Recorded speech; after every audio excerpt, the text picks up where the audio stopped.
Anatomy review of the day. Today we will look at the branches of the superior mesenteric artery.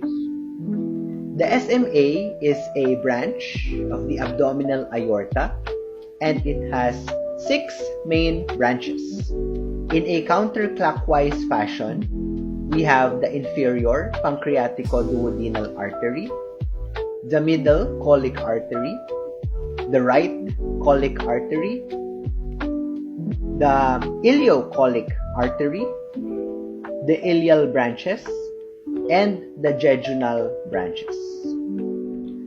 My personal and favorite mnemonic to remember the SMA branches is, in my room, I'm in jail. In my room, I'm in jail.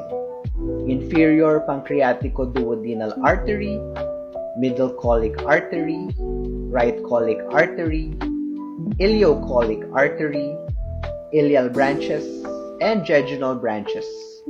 The branches of the SMA. Anatomy review of the day.